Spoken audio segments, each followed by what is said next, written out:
बिस्मिल्लाहिर्रहमानिर्रहीम, अस्सलाम वालेकुम नाज़रीन, आप देख रहे हैं द लास्ट स्टार। मैं हूं यासिर रशीद और स्टूडियो में मेरे साथ मौजूद हैं सीनियर सहाफ़ी राना मोहम्मद अजीम साहब। नाज़रीन, आज अगर हम पाकिस्तान का सियासी मंजरनामा देखें तो दो बड़ी खबरें हैं जो आज के दिन रिपोर्ट हुई। एक खबर ट्रांसपेरेंसी इंटरनेशनल की जिसने करप्शन के मुताल्लिक इंकशाफात किए, उस पर भी तफसील से बात करेंगे। और दूसरी खबर है पीडीएम का आज जो सरबराही इजलास हुआ 23 मार्च के हवाले से जो लॉन्ग मार्च का फैसला किया गया था, हुकूमत ने एक जानिब ऑप्शन दिया कि आप 3 दिन पहले या 4 दिन पहले कर लें या फिर 4 दिन बाद कर लें। वजीर दाखिला ने असेंबली फ्लोर के ऊपर वजाहत पेश की कि उन दिनों में कंट्रोल इस्लामाबाद का किसी और के पास होता है। वज़राए खारजा भी मौजूद होंगे बेशतर ममालिक, क्योंकि OIC के वज़राए खारजा काउंसिल का इजलास भी उन्हीं दिनों में है, तो दीगर ममालिक से मेहमानाने गिरामी भी आए होंगे। तो उस दिन हमारी जो एक बड़ी एक्टिविटी है वो मुतासिर होगी। आपका शो जो है वो लाइव टेलीकास्ट भी नहीं हो सकता, इसलिए आगे पीछे कर लें।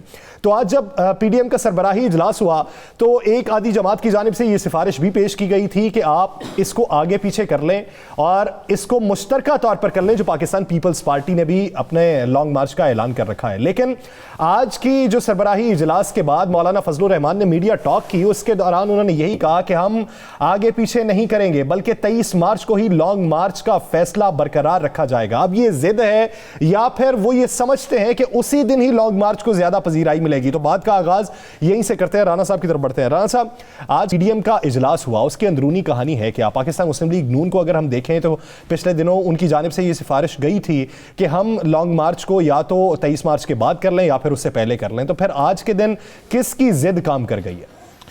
बिस्मिल्लाहिर्रहमानिर्रहीम, अस्सलातु वस्सलामु अलैका या सय्यदी या रसूल अल्लाह, अस्सलातु वस्सलामु अलैका या सय्यदी या हबीब अल्लाह। या सर, एक चीज़ तो बड़ी क्लियर है, 23 मार्च को ये मार्च नहीं हो रहा।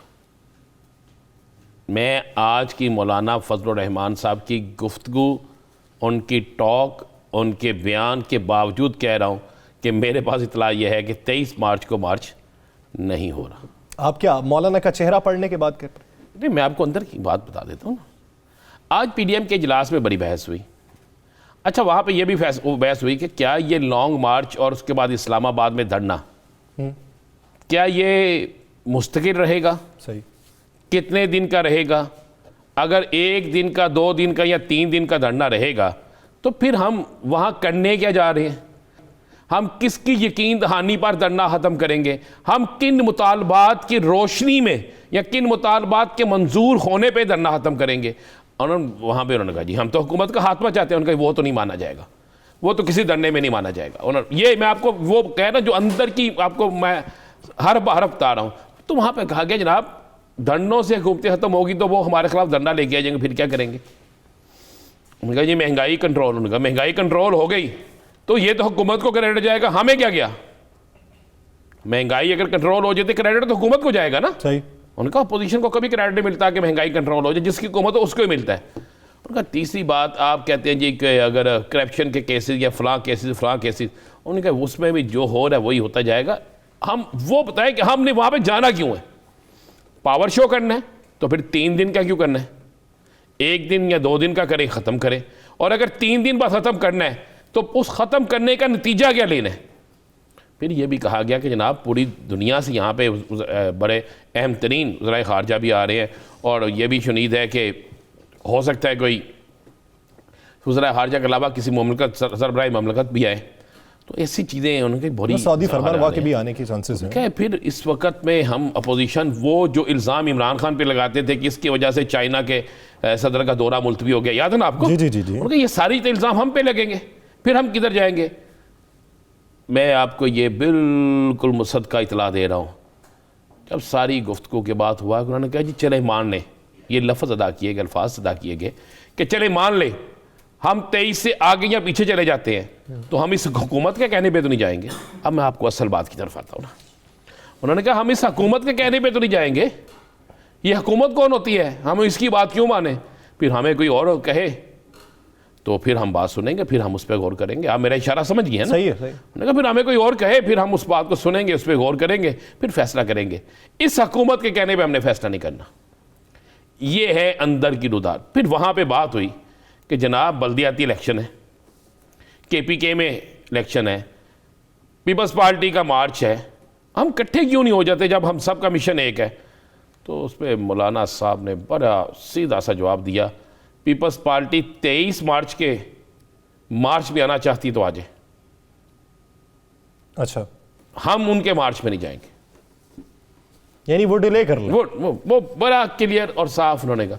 उसके बाद उन्होंने कहा जी कि इस मार्च को अगर आज हमने, मैं आपको यह भी बता दूं, ये बात हुई अंदर, और ये बात बड़े एक ज़िम्मेदार सियासी जमात के बड़े रहनुमा की तरफ से कही गई कि अगर आज हम ये कह मान गए कि 23, आज ही हमने ऐलान कर दिया ठीक है जी 23 मार्च को हम नहीं मुजाहरा कर रहे, हम 23 से पहले कर रहे हैं, 23 के बाद कर रहे हैं, उनका 23 के बाद करते हैं तो 23 के 3 दिन बाद या 4 दिन बाद करते हैं तो फिर तो बिल्कुल रमज़ान सर पे आ गया। 3 अप्रैल आपको पता है रमज़ान हो सकता है, रमज़ान शरीफ का पहला रोज़ा हो सकता है। उसने कहा अगर पहले करते हैं तो फिर भी 23 मार्च से पहले ख़त्म करना पड़ेगा।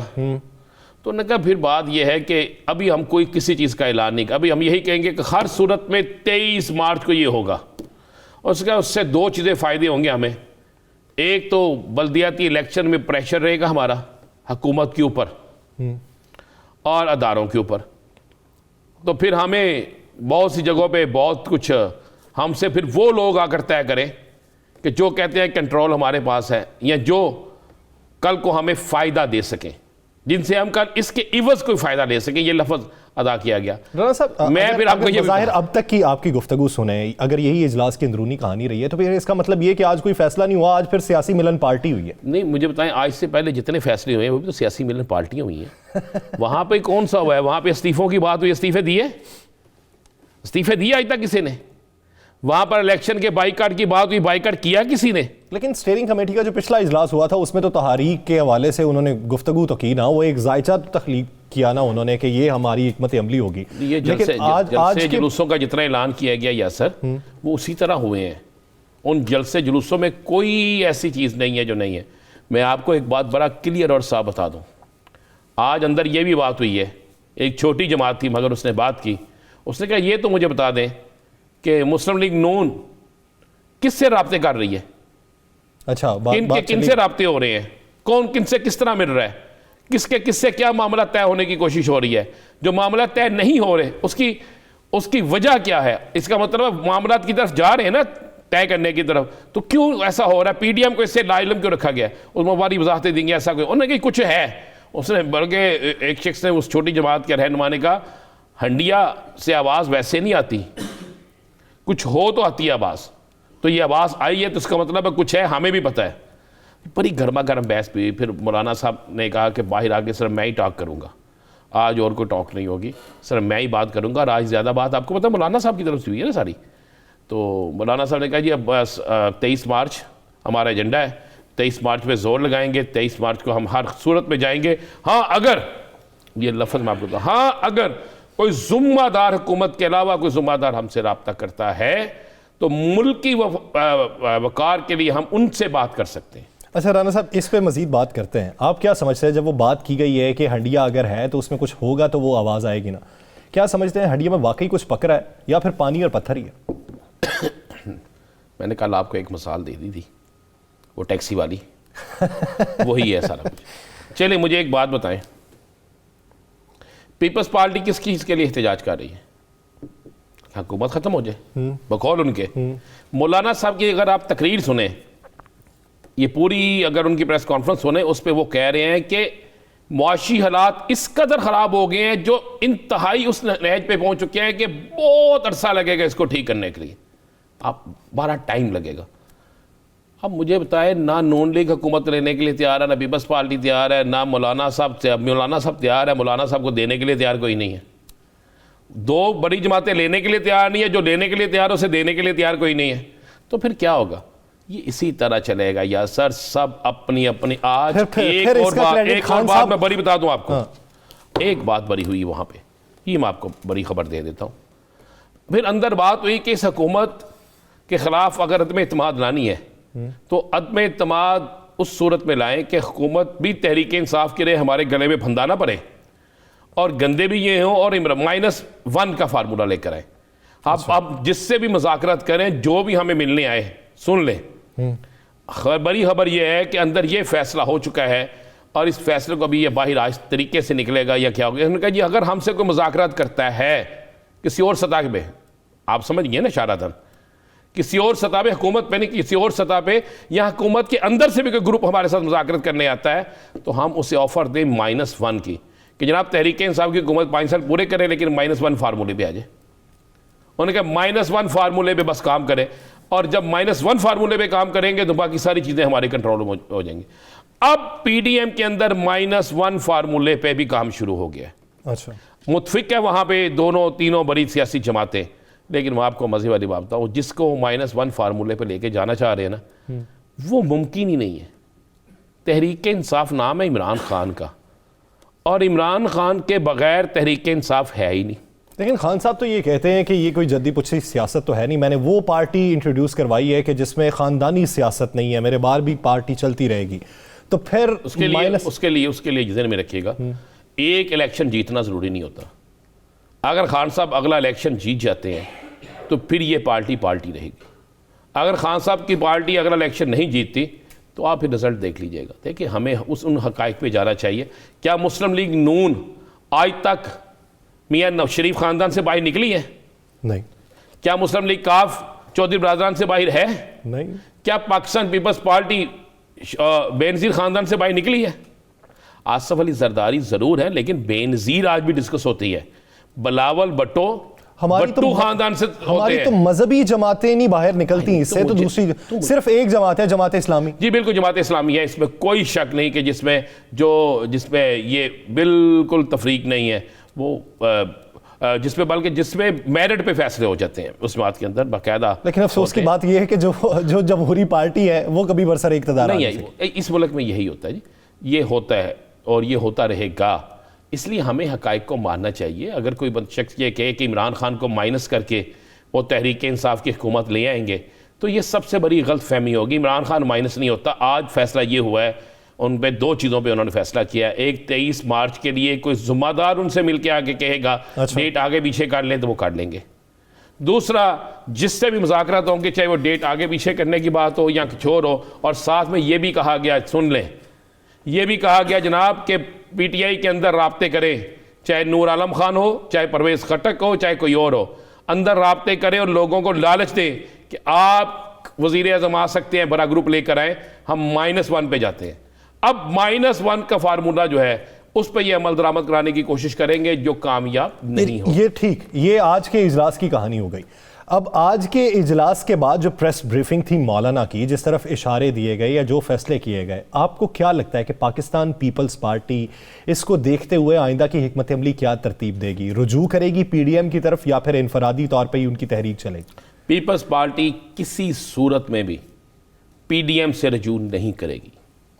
मैं फिर कह रहा हूँ, पाकिस्तान पीपल्स पार्टी किसी सूरत में भी पीडीएम से रुजू नहीं करेगी।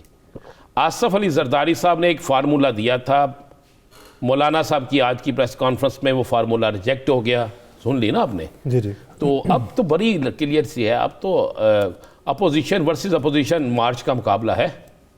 अब मार्च का मुकाबला ये नहीं है। अब चले मुझे बता दें, 27 तारीख को मार्च करते हैं, वो पहुंच जाते हैं 3 या 4 मार्च को लाहौर इस्लामाबाद, वहाँ पे वो धरना देते हैं और उनका धरना वाकई बड़ा हो जाता है। उसके बाद वो चले जाते हैं वापस।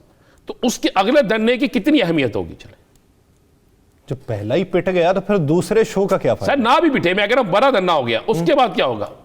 फिर अगला धरना जो है मुकाबला किससे होगा? शो लगा, शो का नतीजा कुछ नहीं ना रहा तो फिर पिटेगा ही तो बस यही होगा। मैं देखे एक बात बिलावल भुट्टो सरदारी ने कल हैदराबाद में कही, हम आईनी और जमहूरी तरीके से तब्दीली चाहते हैं। उन्होंने ये नहीं कहा कि हम धरना देकर तब्दीली चाहते हैं।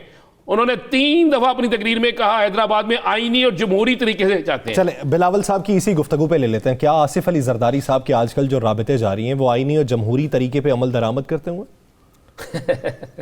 देखें कि जो राब्ते होते हैं ना, वो आईनी और जमहूरी तरीके से आने के लिए होते हैं। अच्छा, राब्तों में कभी नहीं कहा जा सकता कि वो आईनी और जमहूरी राब्ते हैं। देखिए, राब्तों में किस जगह लिखा हुआ है कि आप आईन और जमहूरियत के मुताबिक राब्ते करेंगे? लिखा हुआ है तो मुझे दिखा दें। आप तो राब्ते तो आप किससे किसी वक्त किसी तरह भी कर सकते हैं। राब्तों का सिलसिला जो होता है उसका आइन और जमहूरियत से तल्लक नहीं होता। हाँ, राब्तों के जरिए आना, आइन और जमहूरियत के जरिए आना होता है, वो है, उस पर आप बात कर सकते हैं। और आसिफ अली जरदारी साहब खेल रहे हैं, अच्छा खेल रहे हैं, लेकिन मैं आपको फिर बता दूं कि अभी इन तमाम हालात के बावजूद सबको अपनी पुरानी तनख्वाह पे ही काम करना पड़ेगा। आप ये बात मैंने पहले भी कही थी, आज भी कह रहा हूँ, आने वाले दिनों में भी कहूँगा। देखें, आज जनवरी ख़त्म होने में कितने दिन रह गए? जनवरी ख़त्म होने में रह गए 5 दिन। मियां नवाज शरीफ आ गए? वो सुनने में है कि 29 फरवरी को है। 29 फरवरी आनी नहीं ना। क्या कहा गया था? बड़े बड़े दानिशवरों ने बड़े बड़े ट्वीट्स किए गए थे, बड़े बड़े दावे किए गए थे जनवरी के महीने के। 5 दिन रह गए हैं। मैंने उस वक्त भी कहा था जनाब जब जनवरी गुजरेगा तो यासिर साहब हम प्रोग्राम करेंगे, तो हम याद कराएंगे कि हमने उस वक्त भी कहा था मियाँ साहब नहीं आ रहे। इसी तरह मैं फिर आज आपको कह रहा हूँ कि कुछ नहीं होना, सब ने अपनी पुरानी तनख्वाह पे काम करना है। ये वज़ीर आज़म कमाल का आदमी है, इनको खूब खिलाता है। एक बयान दे देता है 3 माह इंतहाई अहम है, और लो भाई सब इसी पे चल पड़ते हैं, शायद 3 माह में ये जा रहे हैं, वो सारे उस तरफ लग जाते हैं, वो अगला काम डाल जाता है। मैंने कल भी आपसे कहा था एक नया बंदा आ रहा है एहतसाब पे, उससे जो चीखें निकलेंगी ना, ये सारे रुख उस तरफ चले जाएंगे, सारी तोपों के रुख जो है ना उस तरफ हो जाएंगे। एक नई बैच छिड़ जाएगी, एक नया मसला शुरू हो जाएगा, और ये सब भूल जाएंगे कि क्या है क्या फिर वो नया बंदा होगा क्या? इतलात तो ये है कि अगर मुशीरों की बात मानी जाए तो फिर तो ब्यूरोक्रेट होगा, और अगर इदारों की बात मानी जाए तो फिर कोई लॉयर होगा। जो भी होगा बड़ा मज़ेदार होगा।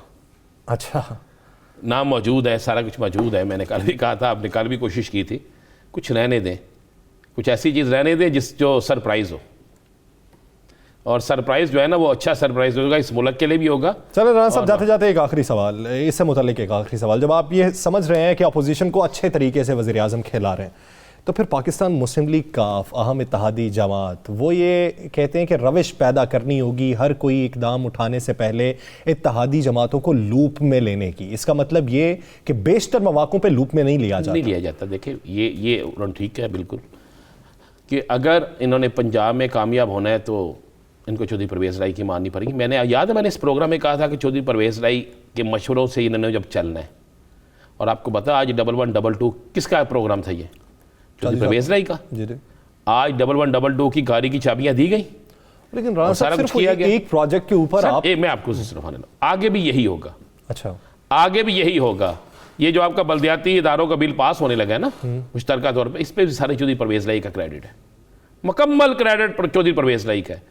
और आगे आने वाले दिनों में जो चंद नए काम होने जा रहे हैं जिसकी वजह से ये बल्दियाती इलेक्शन अनाउंस किए गए हैं, उसका क्रेडिट भी चौधरी परवेज़ लाई को जाएगा। ये चौधरी साहब को जाता है, लेकिन चौधरी साहब की बुनियादी अगर आप बात देखें, उनका बयान देखें, वो कहते हैं मुल्की सतह पे जो आप फैसले करते हैं उसमें भी तो इत्तेहादियों को लूप में लेना। पंजाब की सतह पे अगर हम इत्तेहादी नहीं लेना चाहिए, देखिए ये अच्छी बात है, लेकिन साथ वो ये भी कहते हैं कि हम कभी भी मुश्किल वक्त पे अपने इत्तेहादियों को नहीं छोड़ते। और यही अच्छी बात है कि इत्तेहादियों को बोलना चाहिए, यस सर नहीं होना चाहिए। आपको अपने दोस्त को अच्छा मशवरा देना चाहिए, वो अपने दोस्त को अच्छा मशवरा देते हैं, उससे मुशीर गलत मतलब निकालें या उनको जो मर्जी करें, लेकिन वो बात वो करते हैं जो अवामी हो, बात वो करते हैं जो उनके दोस्त के लिए फायदेमंद हो, अवाम की फलाह बहबूद के लिए बात हो, और वो बात पाकिस्तान तहरीक इंसाफ की फलाह बहबूद के लिए भी हो। तो इसलिए पीटीआई को अपने पर भी तवज्जो देनी चाहिए। नाज़रीन, ट्रांसपेरेंसी इंटरनेशनल रिपोर्ट का हम खुलासा करेंगे एक शॉर्ट ब्रेक के बाद। कहीं नहीं जाएगा, स्टे विद अस।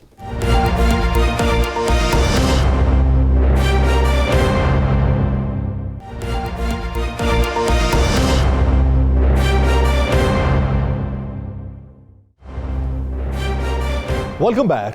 नाज़रीन, कुछ दिन पहले द इकोनॉमिस्ट और ब्लूमबर्ग की एक रिपोर्ट आई थी पाकिस्तान की मईशत के हवाले से, जिसमें पाकिस्तान की मईशत के बेहतर अशारिये दिखाए गए थे और बताया गया था कि कोविड पेंडेमिक के दौरान दुनिया भर की मईशतों में जो जवाल पजीरी की जानिब गामजन हुई, उनमें से बेहतरी की तरफ उठती हुई मईशत पाकिस्तान की मईशत थी, जिसे अपोजिशन ने रिजेक्ट किया।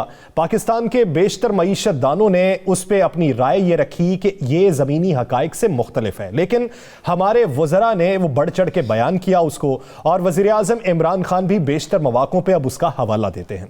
फिर आज एक ट्रांसपेरेंसी इंटरनेशनल की रिपोर्ट आई, जिसमें पाकिस्तान के अंदर करप्शन को मजीद ऊपर उठते हुए बयान किया गया है। बताया गया कि करप्शन इंडेक्स में पाकिस्तान मजीद जवाल पजीरी की जानिब गामजन है, जिसमें कानून की हुक्मरानी ना होना है, और उसके साथ साथ बेशतर मौक़ों के ऊपर जो नए प्रोजेक्ट थे उसके अंदर धांधली का मौजूद होना है। यानी एहतसाब का अमल मजरू हुआ, मजीद मौजूदा दौरे हुकूमत में। हुकूमत इसको डिनाई करती है, हुकूमत कहती है ये एक शख्स का बयानिया है, जबकि दूसरी जानिब ऑपोजिशन अब इसी पे हुकूमत पे चढ़ाई कर रही है। तो हम बात का आगाज करेंगे कि ये आलमी इदारों की जानिब से जारी करदा जो रिपोर्ट्स होती हैं पाकिस्तान के जमीनी हकायक से किस हद तक मुतरादिफ या मुखालिफ होती हैं। इसी बारे में बात करने के लिए हमें ज्वाइन किया पाकिस्तान मुस्लिम लीग नून के सीनियर रहनुमा राना तनवीर हुसैन साहब ने। राना साहब बहुत शुक्रिया आपके वक्त का। राना साहब, अगर मौजूदा सूरत हाल के तनाजुर में देखा जाए, बेशतर मवाकों के ऊपर आलमी इदारे पाकिस्तान के बारे में रिपोर्ट्स शाया करते हैं। कुछ रिपोर्ट्स को हुकूमत अपनी कारकर्दगी के तौर पे अवाम तक पहुंचाती है और कुछ रिपोर्ट्स को अपोजिशन हुकूमत के मुखालिफ लेके आती है। क्या समझते हैं, आलमी इदारों की रिपोर्ट्स और पाकिस्तान के ज़मीनी हकायक हर वक्त मुश्तरक होते हैं? देखिए, इसके दो पहलू आपने पहले खुद ही बताया कि एक है माशी पहलू, इकनॉमिक पहलू, जो आप ब्लूमबर्ग की बात करते हैं या मुख्तलिफ मैगजीन जो इकोनॉमिस्ट हैं जो इकोनॉमिक एनालिसिस करते हैं या कोई आर्टिकल लिखते हैं। मैं समझता हूँ कि वो उनको जो हकायक, जो उनकी इंटरेक्शन होता है किसी मुल्क में, या और ज़्यादा इंटरेक्शन होता है उनके साथ, जिनके पास फिगर्स होते हैं, जिनके पास सारे रिकॉर्ड होते हैं, वो जिस तरह पेश करते हैं उस तरह वो बनाते हैं अपनी रिपोर्टें और पेश कर देते हैं। लेकिन ये जो हमारे इकोनॉमिस्ट इसका रिपोर्ट को ले रहे हैं, वो बेहतर इंडिकेटर्स जो ब्लूमबर्ग ने बताया, जिसका बार बार PTI या हुकूमत बात करती है, वो ग्राउंड रियलिटी से बहुत दूर होते हैं।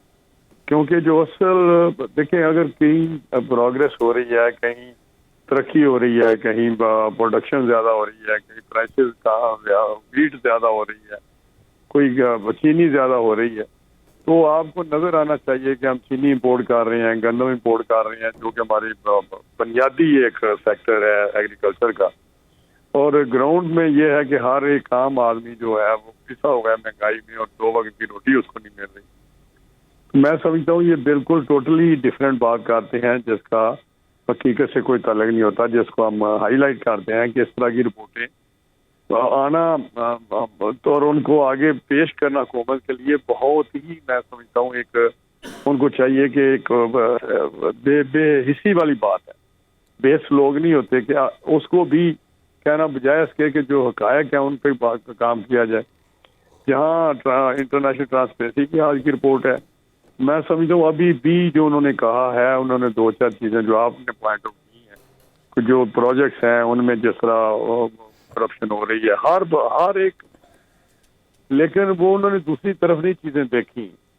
जो ट्रांसफर पोस्टिंग में पैसे लिए जा रहे हैं, जो निचले की सतह पे, आप भी मेरा हल लोगों से मिलते होंगे, मेरा तो क्योंकि हम तो इलेक्शन लड़ने वाले लोग हैं, नीचे जो निचली सतह पे अदारे हैं, जो आम आदमी का जिनके साथ रोजमर्रा के उनके साथ राब्ता होता है या उनको मामला उनके साथ वास्ता पड़ता है, चाहे वो पुलिस है, चाहे वो रेवेन्यू वाले हैं या कोई भी है, वहाँ अंत मचा हुआ है। कोई फ्री फॉर ऑल है वहाँ नीचे पंजाब में जाके देखें तो हैरान बंदा रह जाता है। और जो अफसरान थे पहले, मैंने इस तरह नहीं देखा जिस खुल्लम खुल्ला जिस तरह फैसले लेते हैं या राना साहब, ये मामला जो आप कह रहे हैं ये बिल्कुल दुरुस्त है। इस बात को मैं भी मानता हूँ, मैंने भी फील्ड में देखा है कि इसमें कोई शक नहीं कि इंतहा दर्जे की करप्शन बढ़ चुकी है। कोई एक नौकरी हो, कोई एक काम हो, पहले से ज़्यादा पैसे लिए जाते हैं, इसमें कोई दूसरी राय नहीं है। राना साहब, ज़रा सियासत पे आ जाते हैं। आज मौलाना फजल रहमान डट गए हैं इस बात पे कि 23 मार्च को ही हमने इस्लामाबाद जाना है। 23 मार्च को वज़ीर ख़ारजा कॉन्फ्रेंस भी है। मुस्लिम लीग नून हमेशा ये स्टैंड लेती रही है कि जब कोई मेहमान आना हो पाकिस्तान का, जिसमें पाकिस्तान की इज़्ज़त का मामला हो, तो उसमें सियासत नहीं होनी चाहिए। तो क्या फिर अब जब वज़ीर ख़ारजा की कॉन्फ्रेंस होगी, 23 मार्च होगा और अहम अदारों के हवाले होगा सारा इस्लामाबाद, तो उस वक्त में क्या एहतजाज बेहतर है? देखिए, जब PDM के प्लेटफॉर्म से ये फैसला हुआ था 23 मार्च का, तो उस वजह से ये बात चली हुई है। 23 मार्च को परेड होती है, तो मेरा परेड अगर देखें तो एक मखसूस जगह पे होती है, आपको भी पता है।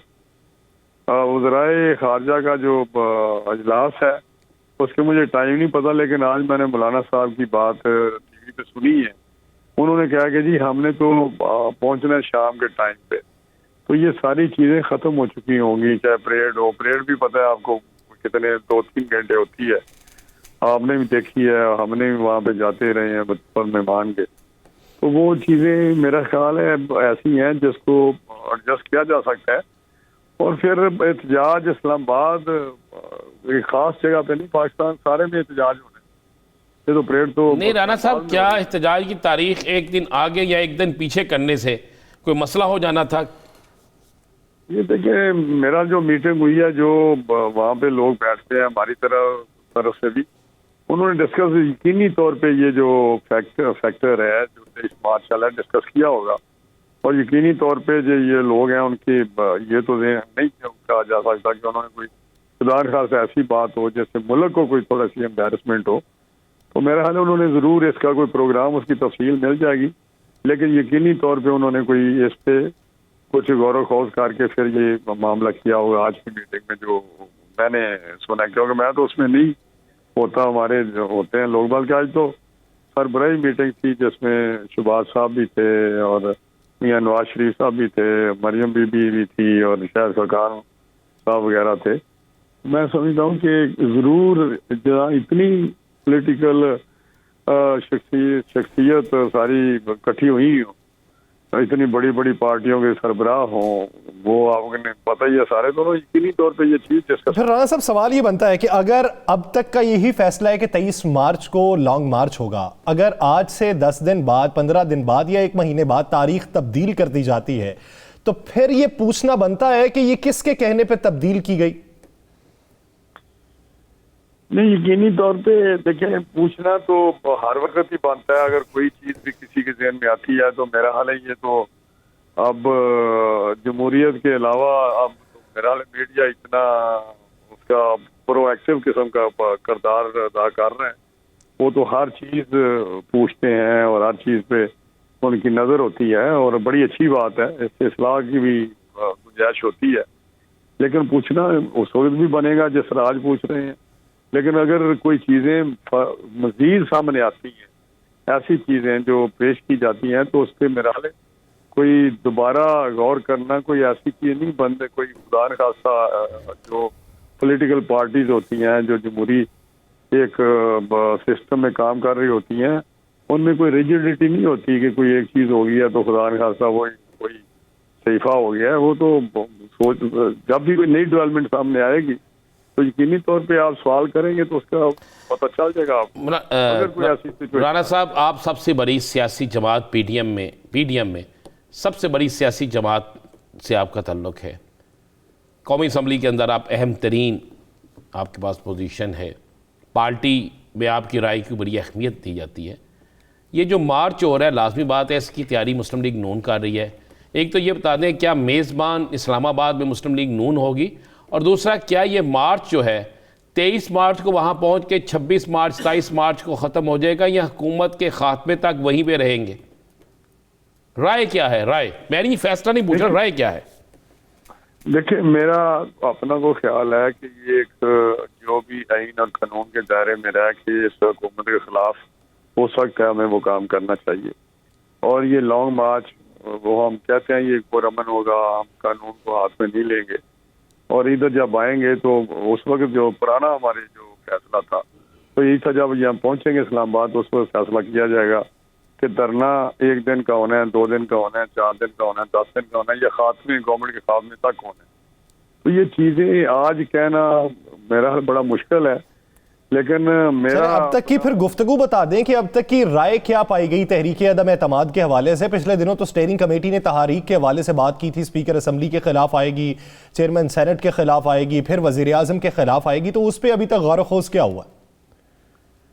देखिए, मेरा जाती पहले से नुक्ता नजर ये रहा है, राय ये रही है, बड़ी स्ट्रॉन्ग राय रही है कि अगर करना ही है, इतनी बड़ी एक्सरसाइज में जाना है, तो वो जो कहते हैं ना जी, असल जो बुराई की जड़ है वो प्राइम मिनिस्टर के खिलाफ जाना चाहिए। हमें स्पीकर या डिप्टी स्पीकर या चेयरमैन सेनेट या ये चीज़ों को उलझाने वाली बात है। ये तो फिर एक किस्म का डर हुआ है। ये तो डर, इससे डर का उनसर वाजे होता है कि आप पहले टेस्टर लगा लें, अगर कामयाब रहे तो फिर वजीर आजम के खिलाफ भी चले जाएंगे। नहीं फिर ये हर वक्त तो नहीं ना होता, कोई एक दिन ये कर रहे हैं फिर उसके बाद फिर आपको पता है अदम एतमाद का जो प्रोसेस है वो इतना सिंपल बात नहीं है।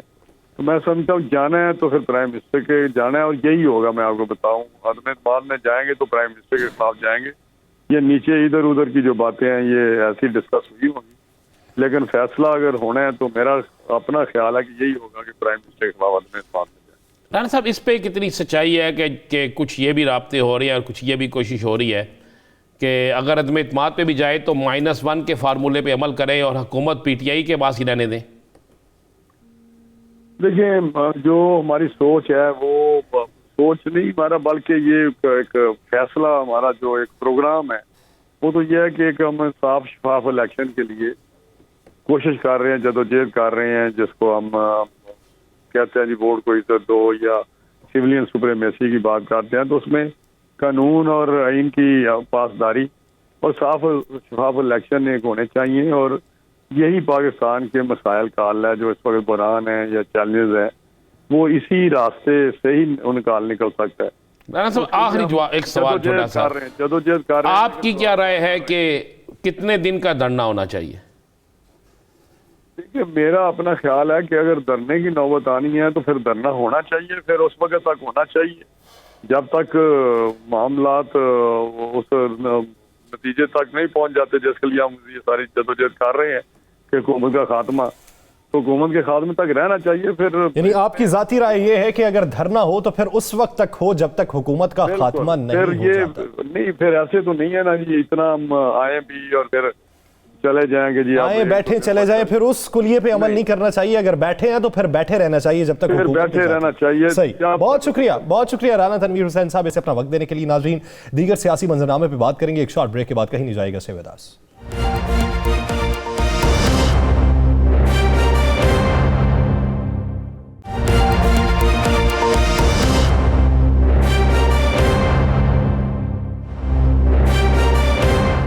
ब्रेक के बाद एक बार फिर से खुशामदीद। नाज़रीन, PDM के सरबराही इजलास में मौलाना ने तो ये हुक्म सादिर कर दिया है कि 23 मार्च से आगे पीछे हम नहीं जाएंगे। 23 मार्च की तारीख का ऐलान किया है तो फिर 23 मार्च का मतलब 23 मार्च ही है। उसी दिन जाएंगे, उसी दिन बैठेंगे, फिर आइंदा की हिकमत अमली उसी दिन तरतीब दी जाएगी। पाकिस्तान पीपल्स पार्टी की जानिब से चेयरमैन बिलावल भुट्टो और शरीक चेयरमैन आसिफ अली जरदारी की जानिब से जो फॉर्मूला पेश किया गया था इस हुकूमत के खात्मे के लिए या इसके खिलाफ तहरीक चलाने के लिए, तो बज़ाहिर PDM ने उस फार्मूले को मुस्तरद कर दिया है। तो अब देखना यह कि पाकिस्तान पीपल्स पार्टी क्या PDM के फार्मूले पर काम करेगी या फिर अपने ही फार्मूले को लेकर आगे बढ़ेगी। इसी बारे में बात करने के लिए हमें ज्वाइन किया है पाकिस्तान पीपल्स पार्टी के रहनुमा नबील गबोल साहब ने। नबील साहब, बहुत शुक्रिया आपके वक्त का।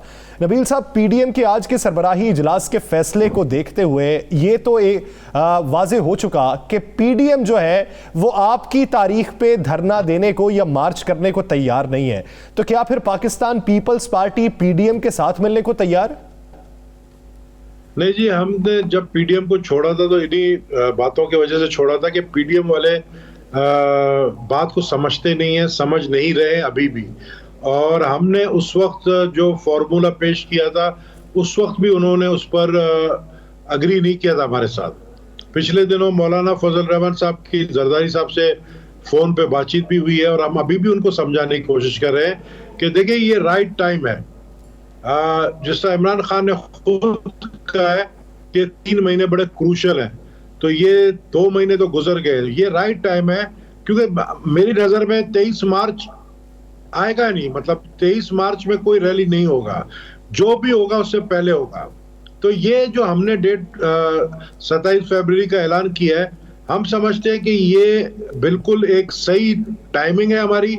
और हम जब पब्लिक लेके निकलेंगे, मौलाना फजल रहमान की पार्टी हो, मुस्लिम लीग नून वाले हो, ये अगर हमारे साथ होंगे तो कुव्वत ज्यादा बढ़ेगी। लेकिन अगर ये हमारे साथ भी नहीं होंगे तो हम 27 फरवरी को निकल रहे हैं और हमें पूरा यकीन है कि इंशाल्लाह जब हम लाहौर या मुल्तान तक भी हम पहुंचेंगे, ये हुकूमत खुद जो है इमरान खान अपने ही वजन से गिरने वाला है। इमरान खान को पता है कि आने वाले दिन उसके लिए इसलिए क्रूशियल है। बहुत सारे इश्यूज है, चाहे वो IMF के साथ सौदेबाजी, स्टेट बैंक को बेच दिया, या महंगाई हो गई, या कुछ भी हो गया। लेकिन इस वक्त इमरान खान अनपॉपुलर बहुत है और वो खुद भी चाहते हैं कि वो इस वक्त ऑपोजिशन में बैठे हैं और हम हुकूमत लेने के लिए तैयार नहीं है। हम चाहते हैं कि इन हाउस तब्दीली आए। हम चाहते हैं कि इमरान खान से जब छुटकारा हासिल हो तो इन हाउस तब्दीली के बाद फ्रेश इलेक्शन का अनाउंसमेंट हो। उसके ऊपर हम इस साल को अपना इलेक्शन कैंपेन साल भी समझ रहे हैं। पब्लिक में जाएंगे, ये जो रैली होगी हर डिस्ट्रिक्ट से निकलेगी, हम पब्लिक में जाएंगे और ये एक इलेक्शन। नबील कबूल साहब, मौलाना साहब कहते हैं कि मजमा ऐसा होगा कि दुनिया देख के हैरान रह जाएगी, इतनी दुनिया होगी। क्या पीपल्स पार्टी पीडीएम से बड़ी रैली और पीडीएम से बड़ा मार्च करके इस्लामाबाद पहुंचेगी? देखिए, हमें पूरा उम्मीद है, कराची से जब ये रैली निकलेगी 27 फरवरी को, हमें पूरा उम्मीद है कि जब हम बॉर्डर क्रॉस करेंगे कोटकी के बाद, तो ये रैली बहुत बड़ी तादाद में होगी।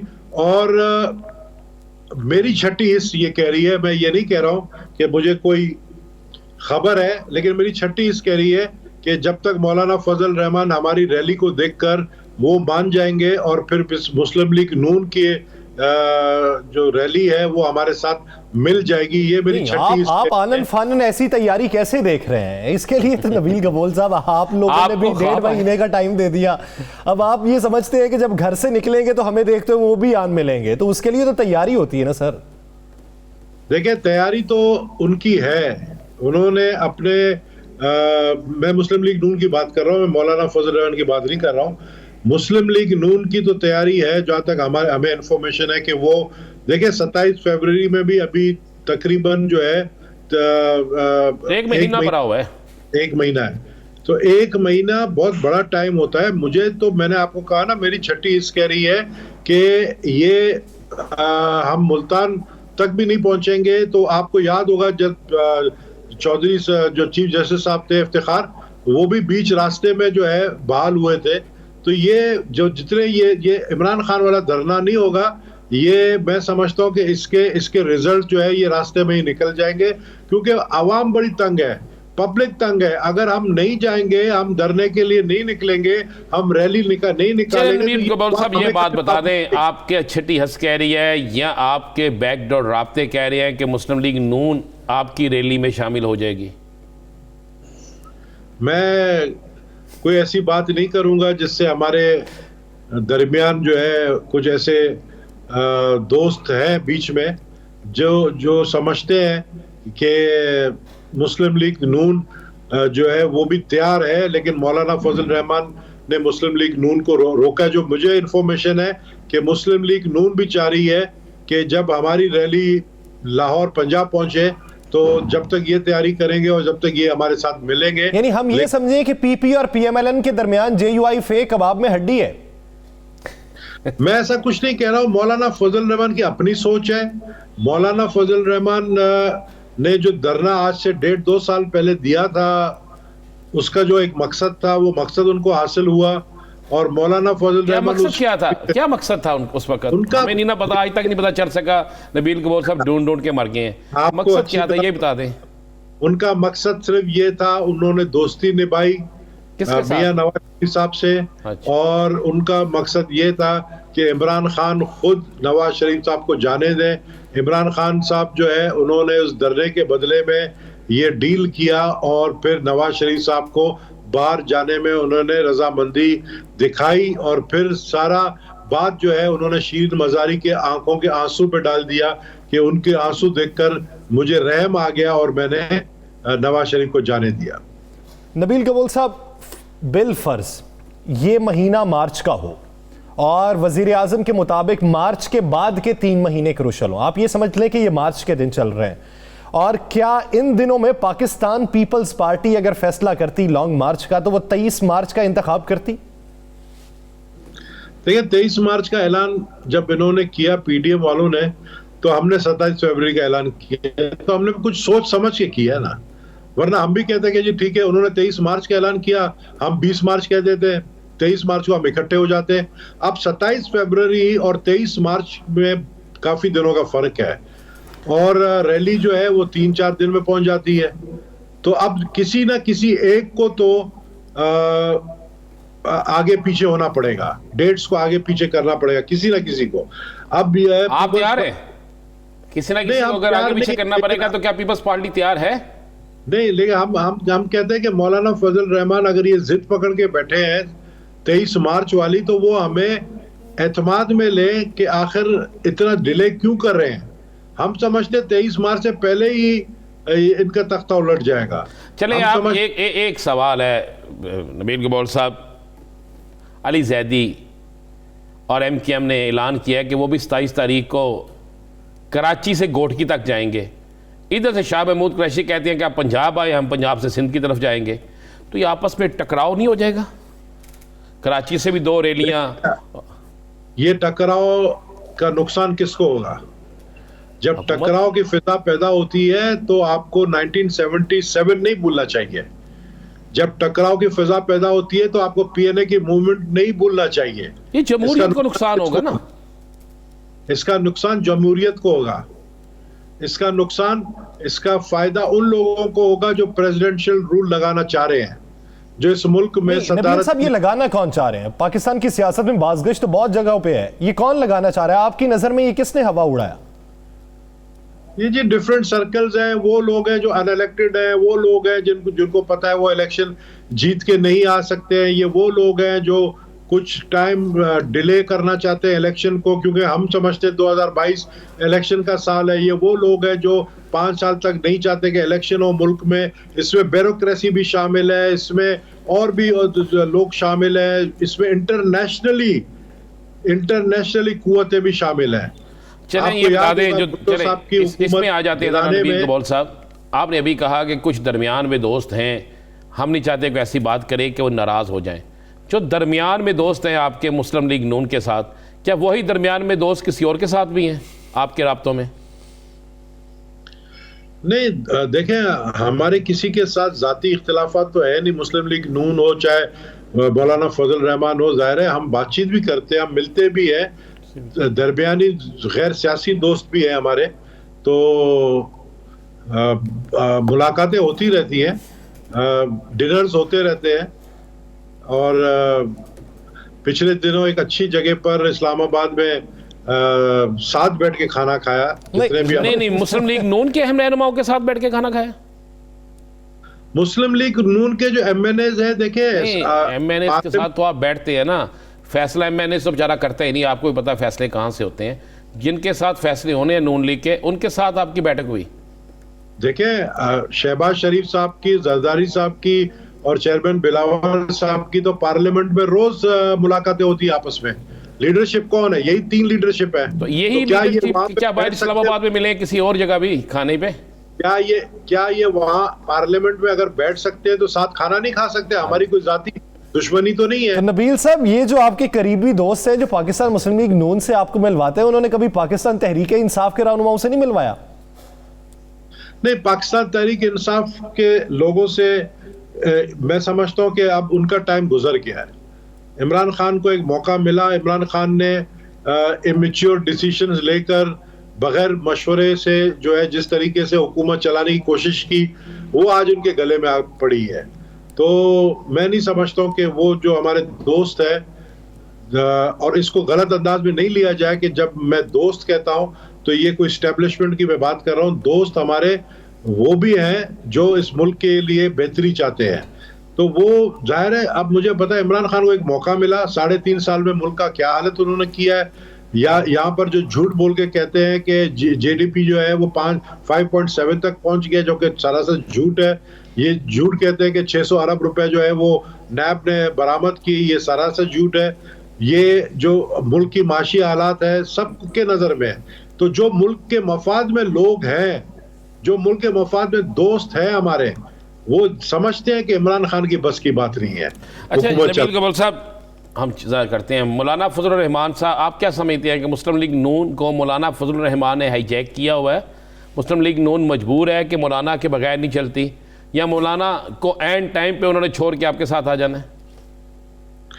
देखिए, मुस्लिम लीग, इतना मुझे पता है कि मुस्लिम लीग नून जो है, शहबाज शरीफ साहब खासकर, वो बहुत सारी चीज़ों में मौलाना फजल रहमान से इख्तिलाफात रखते हैं। फैसले साजी में PDM के अंदर जो फैसले होते हैं, उन्होंने ये जो आज का भी मीटिंग था उसमें भी इख्तिलाफात उनके कुछ इश्यूज में होते हैं, होते रहे हैं, पहले भी होते रहे हैं। शहबाज शरीफ एक इस वक्त सेंसिबल तरीके से जो है पॉलिटिक्स कर रहे हैं। आपने पार्लियामेंट में देखा होगा कि हमने पीटीआई को इतना तंग किया है कि अभी वो 16-17 वोटों से जो है उन्होंने मिली बजट जिस तरह पास शहबाज शरीफ साहब की इस वक्त जो सियासत है वो समझदार एक सियासतदान की सियासत है और उन्होंने बहुत सी चीज़ों पे इख्तलाफ भी किया है मौलाना फजलुर रहमान से, तो उनका झुकाव आपकी तरफ हो सकता है, ये आपका मानना है। बहुत शुक्रिया नबील गबोल साहब इस हवाले से अपना वक्त देने के लिए। नाजरीन, द लास्ट आवर से मुझे और राना अजीम साहब को दीजिए इजाज़त। अपना बहुत सा ख्याल रखिएगा। अल्लाह निगहबान।